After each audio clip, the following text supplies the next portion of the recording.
Class 11th आपका जो chapter 1 है पॉलिटिकल साइंस का, हम वो डिस्कस कर रहे हैं। Today I am going to discuss about the functions of the constitution. तो आज की वीडियो में हम क्या डिस्कस करेंगे? आज की इस क्लास में हम डिस्कस करेंगे functions of the constitution. We all know that constitution is very important for us in the for the survival of an individual. It is very essential. Without set rules, no individual can survive. तो जो संविधान होता है वो किसी भी individual के overall development के लिए बहुत ज़रूरी होता है। इसके अलावा अगर हम without constitution, if we talk about no constitution, अगर हम ये कहें कि संविधान नहीं होना चाहिए, तो हम ये भी तसव्वुर नहीं कर सकते, we can not imagine about a country और नेशन और स्टेट, क्योंकि बिना संविधान के लोग होते हैं, लेकिन बिना संविधान के आप एक देश को नहीं चला सकते हो, बिना संविधान के लोग प्रोग्रेस नहीं कर सकते, बिना संविधान के वो देश, वो स्टेट, वो कंट्री सर्वाइव नहीं कर सकता। So the first function of a constitution is to provide a set of basic rules that allow for minimal coordination amongst members of our society. तो पहला फंक्शन क्या है कॉन्स्टिट्यूशन का? पहला फंक्शन है कि ये हमें ऐसे रूल्स को प्रोवाइड करता है जो सेट होते हैं, यानी कि जो रिटन हैं, और इन ही रूल्स की मदद से क्या होता है, we are able to coordinate, we are able to maintain a coordination between the members of the society and between those members which belong to different culture, different tradition, but with the help of the constitution we are able to maintain a coordination between these members of the society. Without the constitution and without the set rules, these set rules, I'm not able to maintain any coordination between the members of the society. If there is no coordination between the members of the society, अगर मान लीजिए जो भी society है जिसमें हम और आप रह रहे हैं, अगर वहाँ पर मौजूद लोगों के बीच में किसी तरह का कोई कोऑर्डिनेशन नहीं है, अगर उनके बीच में कोई कोऑर्डिनेशन नहीं है, तो वो लोग सरवाइव नहीं कर सकते। एक्टिविटी दे रखी बेटा आपको यहाँ पर, एनसीईआरटी की जो बुक्स होती हैं उसमें अक्सर एक्टिविटीज़ के ज़रिए समझाया जाता है। देखो कोई भी काम, मान लीजिए कोई भी काम हो, वो बिना कोऑर्डिनेशन के, बिना एक दूसरे के कोऑर्डिनेशन के नहीं हो सकता, ये पॉसिबल ही नहीं है। मान लीजिए अगर आप लोगों को हम कोई टास्क देते हैं, तो उस टास्क को कंप्लीट करने के लिए भी ज़रूरी है कि जो हमारी क्लास के स्टूडेंट्स हैं उनमें एक अच्छा म्यूचुअल अंडरस्टैंडिंग होनी चाहिए, उनमें कोऑर्डिनेशन होना चाहिए, क्योंकि सोसाइटी का मतलब होता है all the peoples depend on each other for their survival in order to fulfil their needs. Society का मतलब होता है कि वहाँ पर जो लोग रहते हैं वो एक दूसरे पर अपने सर्वाइवल, अपने नीड्स को पूरा करने के लिए डिपेंड करते हैं। If there is no coordination, और अगर उन लोगों के बीच में कोई कोऑर्डिनेशन नहीं होगा, तो ना वो अपने नीड्स को पूरा कर सकते हैं और ना ही वो सर्वाइव कर सकते हैं।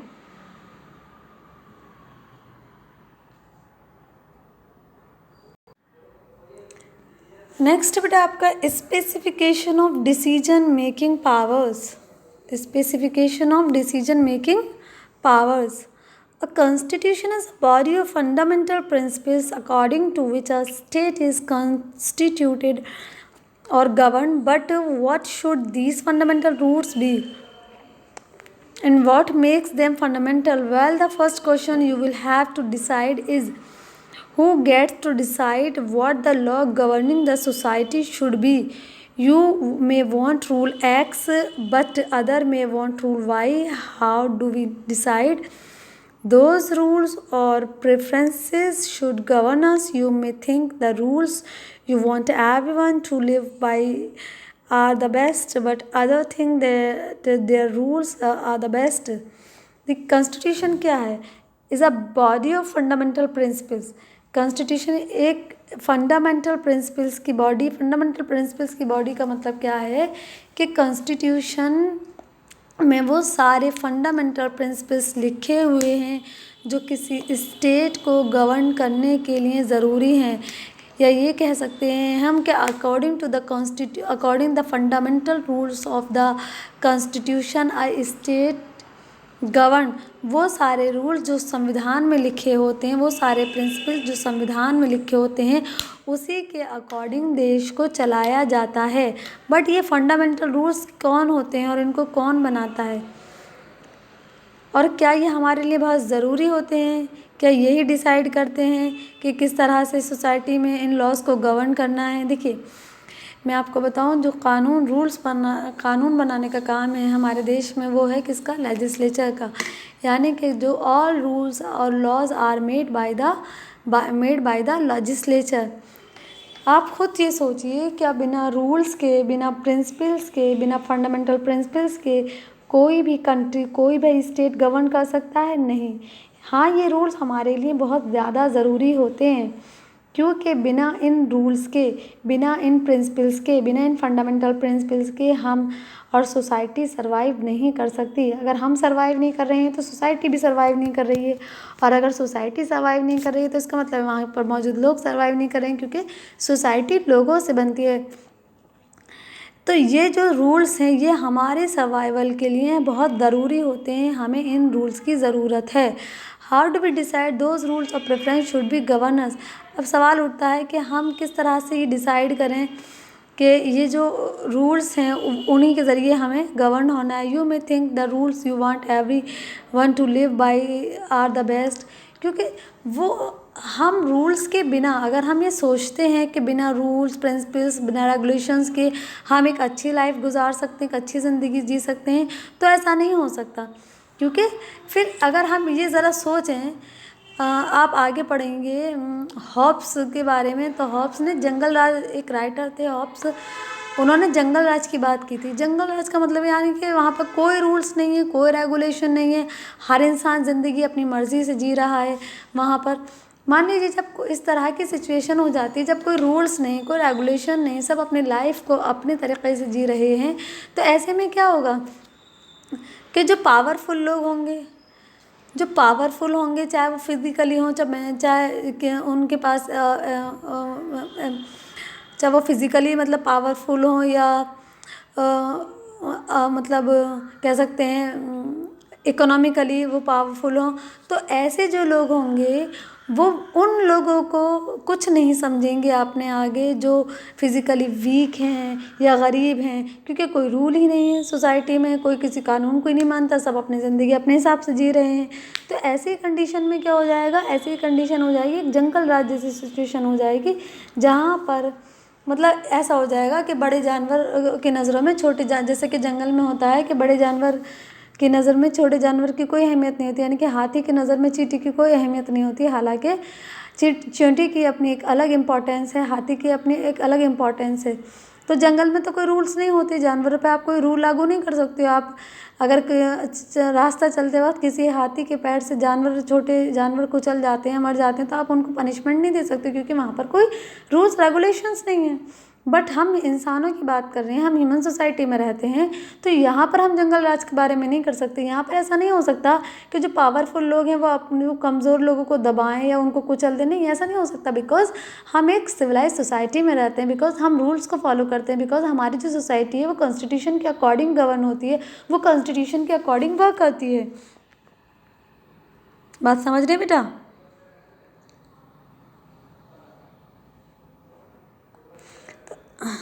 तो the constitution has to provide an answer to this question.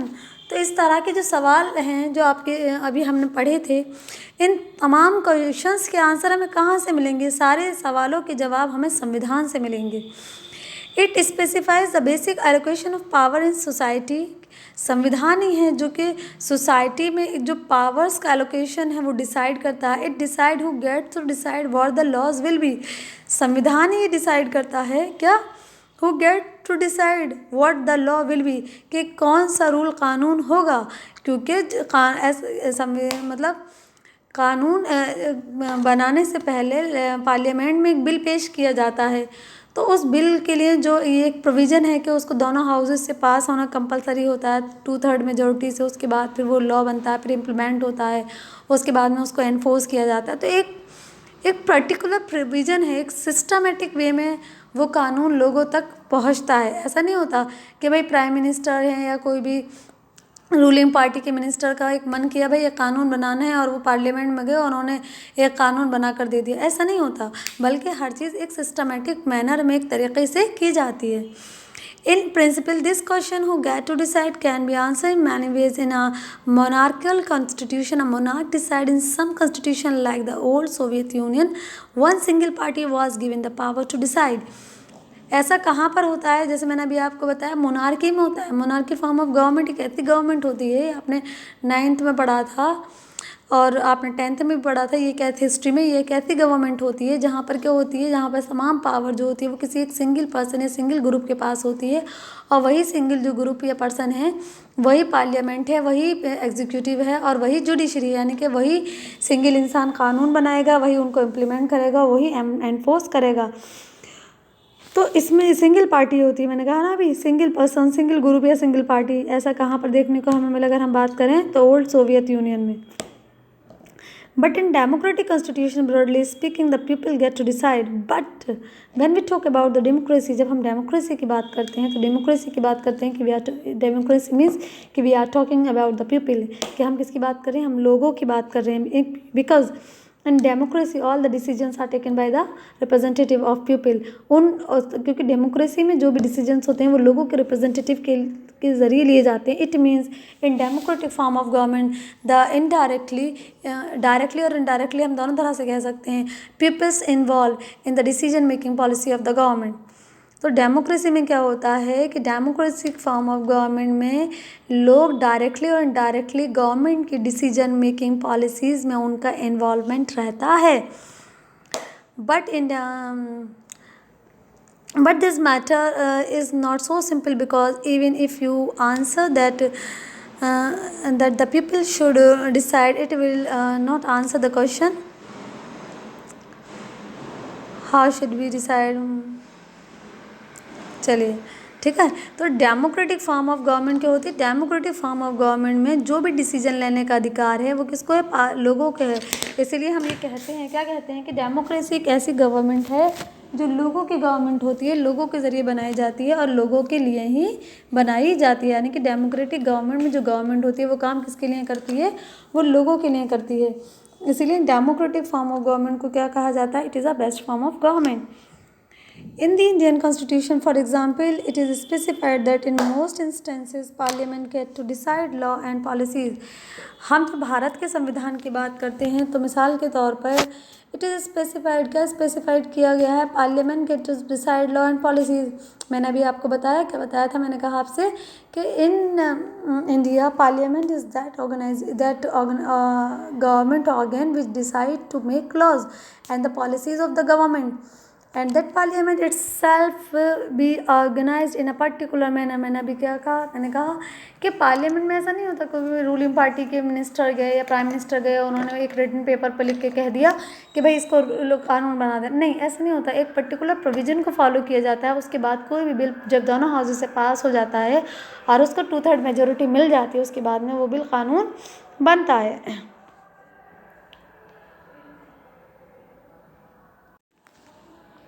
Who has the authority to enact it? If Parliament has the authority to enact laws, there must be a law that bestows this authority on Parliament in the first place. That is the function of the Constitution. It is an authority that constitutes government in the first place। तो if parliament has the authority to enact the law, तो parliament को क्या authority है? Parliament को power दे रखी है constitution ने कि वो लॉज को बना सकती है। There must be a law that bestow this authority on parliament in the first place. तो ये क्या है? This is the function of the constitution. It is an authority that constitute government in the first place. तो ये constitution का काम क्या है कि इट इज़ एन अथॉरिटी, एक ऐसी अथॉरिटी है जो कॉन्स्टिट्यूट करती है, किसको कॉन्स्टिट्यूट करती है? गवर्नमेंट को। The second important function of the constitution, अभी हमने फर्स्ट फंक्शन डिस्कस किया था, अब हम जो सेकंड फंक्शन है वो क्या है? The second function of the constitution is to specify who has the power to make decision in a society.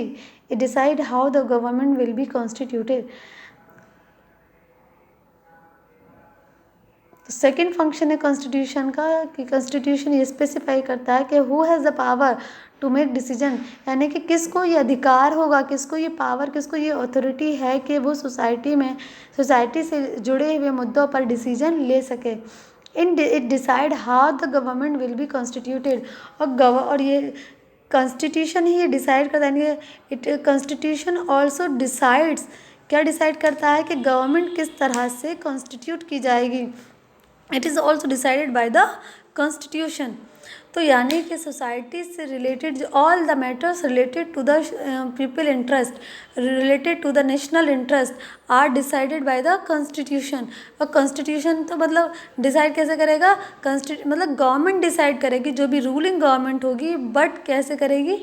ऐसे नहीं कि अपनी मर्जी से, बल्कि जो पावर्स, जितनी पावर्स कॉन्स्टिट्यूशन ने गवर्नमेंट को दे रखी हैं उसी के दायरे में रहकर गवर्नमेंट अपने काम करेगी और उन सारे मैटर्स पर डिसीजन लेगी जो सोसाइटी से जुड़े हुए हैं।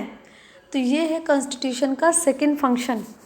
आज मैं आपको एक होमवर्क दूंगी बेटा, वो आपको करके मुझे सेंड करना है। मेरे जो पर्सनल नंबर है उस पर आप मुझे सेंड करिएगा, ताकि मुझे भी लगे कि जो पढ़ा रही हूँ मैं वो आप लोगों को आ रहा है समझ में।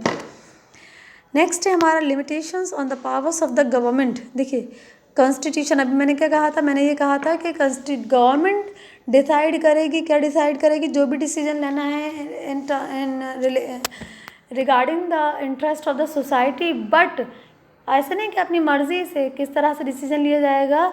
जितनी पावर्स संविधान ने उसको दे रखी हैं उन पावर्स को मद्देनज़र रखते हुए उसी पावर्स के दायरे में रहकर, यानी कि limitation on the powers of government, यानी कि constitution limits the powers of the government. In the presence of the constitution the government can not misuse there powers. संविधान की मौजूदगी में, यानी कि अगर संविधान है तो गवर्नमेंट अपनी पावर्स का मिसयूज़ नहीं कर सकती। क्यों नहीं कर सकती?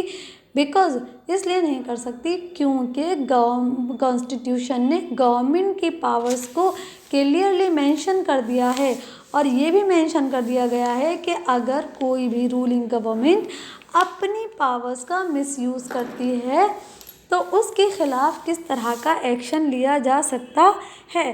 तो it is a very important function of the constitution. यानी कि मान लीजिए अगर आप ज़रा तसव्वुर करिए कि अगर कॉन्स्टिट्यूशन नहीं होता और गवर्नमेंट अगर डिसीजंस अपनी मर्ज़ी से लेती और कोई उसके बारे में उससे सवाल क्वेश्चन करने वाला नहीं होता, कोई उससे पूछने वाला नहीं होता, उसके मैटर्स पर, उसके डिसीजंस पर, उसकी पॉलिसीज़ पर, जो भी प्रोग्राम्स उसने बनाए हैं डेवलपमेंट प्रोग्राम्स, तो अगर कोई उनसे क्वेश्चन करने वाला नहीं होता गवर्नमेंट या रूलिंग गवर्नमेंट से, तो गवर्नमेंट क्या करती? गवर्नमेंट अपनी मनमानी करती। लेकिन संविधान, इसीलिए कहते हैं कि संविधान सबसे ऊपर है।